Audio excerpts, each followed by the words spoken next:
back at it one more time. So I was at the whole part about getting home like 2 or 3 o'clock in the morning, etc., etc., etc. So the next day we had to get up. Well, I didn't have to get up at like 6, but breakfast is at like 6. They serve free breakfast at the hotel. And so, of course, I would try to make that. You know, I like to eat, especially get a good breakfast in. And so I make it to breakfast. Probably slept like 3 hours or whatever. Matter of fact, no, that night I actually tried to pull like an all-nighter, right? So, oh man, so I tried to pull an all-nighter. Just remembering that was kind of funny, in my opinion. And so I probably got like 1 hour of sleep unexpectedly. You know, you try to pull it all night. I'm trying to fight it.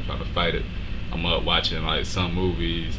Then like I was watching a good movie. Then a good movie went off, and then I think like this boring movie came on, and then I just started slowly drifting off to sleep. So I drifted off to sleep for like an hour or whatever. I wake up. It's probably like 5. Probably got back like at 2 or 3. Watched like I guess some of a movie, then another movie came on, then I went to sleep for like an hour, 30 minutes, whatever. Wake up, it's like 5. Smart guy like me, which I am pretty smart in some cases, I decide to go work out. I go work out for like 20 minutes. Only got like 1 hour of sleep. Just pulled like a 23-hour day or whatever. And so I decided to go work out. I go work out, make my body more exhausted, and then I start my day, go get a good breakfast and things of that nature. So I was doing pretty good. I feel like I was doing pretty good for a little while, but the way the trip was set up, it was just so relaxed. It was just, sometimes you'll be on the bus for like an hour or whatever, and it's just, or just being on the bus even for like 30 minutes, 20 minutes was just relaxing. So for a guy like me in the situation I was in, I got on that bus, ended up going to sleep. And when you do something for like 23 hours and then you try to go to sleep for like 20 minutes, your body is just not functioning. And so the rest of the day was like real tough for a brother. I was kind of exhausted. I didn't really feel like talking to nobody. I guess I feel like talking to people at some certain points, but I was just exhausted that day. And so the first day of like the official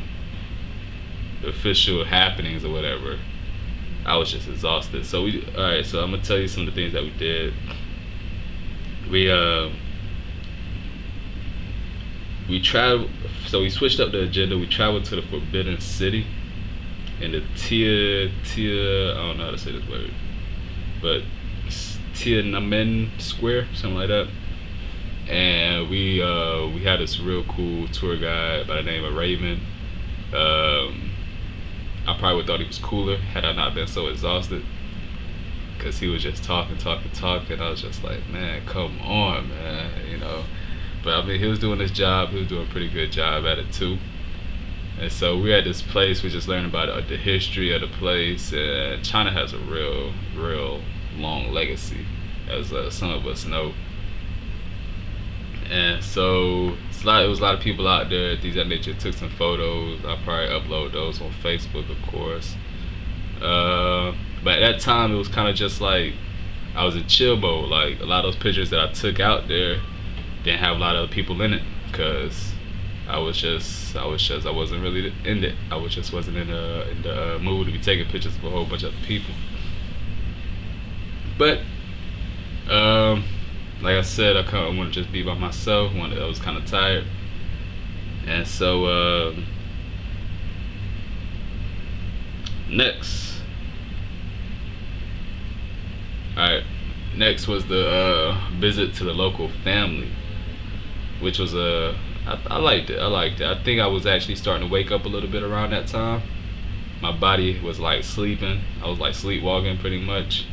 And so I think I was starting to wake up a little bit around that time. And so we go visit this local family.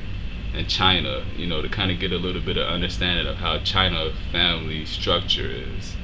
We find out that the family is built up, and maybe it's either the traditional family, like the old style family, or the regular family. The regular family structure today is built up in a way that the whole family kind of pretty much stays in the whole immediate family pretty much stays in like one setting, maybe their whole life, except for maybe the daughter. She may get married, she goes stays with the other family. But the particular family, that house that we were at, they had like three houses. One house was set up. It was set up kind of like in a triangular motion.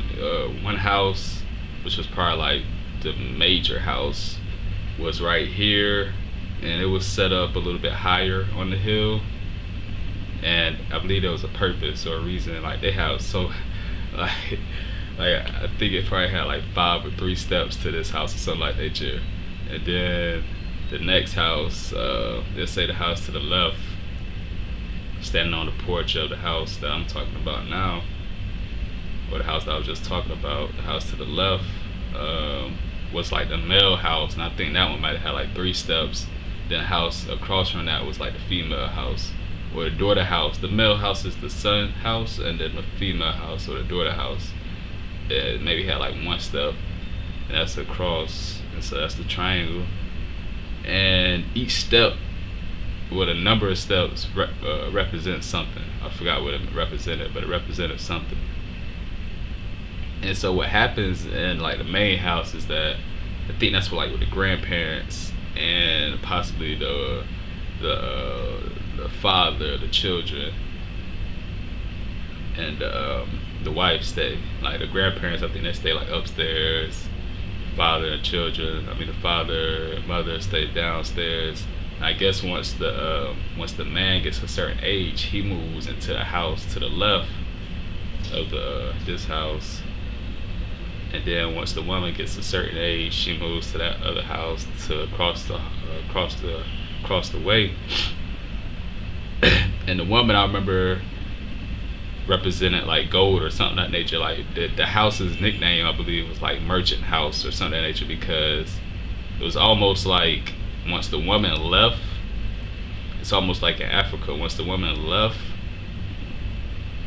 the man had to pay the family or something of that nature a certain amount of money, or they had to pay for the wedding or something of that nature. But something about the woman leaving and going to get married, I think, meant like an increase in income for the immediate family she had just left. And so that house was represented as like the gold house or something of that nature. So the men's house, his the nickname for that house or for the man is like lumber or something of that nature, because in Chinese history, lumber was used for almost everything. Building boats, building fences, building houses, building weapons. They use lumber, trees or whatever for like everything. Chopsticks, all that stuff. And so it was represented to state that the man would be very useful and I guess productive or profitable and things of that nature, be versatile and things of that nature. And that was a pretty cool visit. I enjoyed that visit. And let's see, after that, okay, so after that, silk market visit. Let me see how much time I got. Got like 22 seconds left. So in the next portion, I'll start talking a little bit more about the silk market, which if you ever visit Beijing or Shanghai, you probably should stop by to see a silk market. Maybe.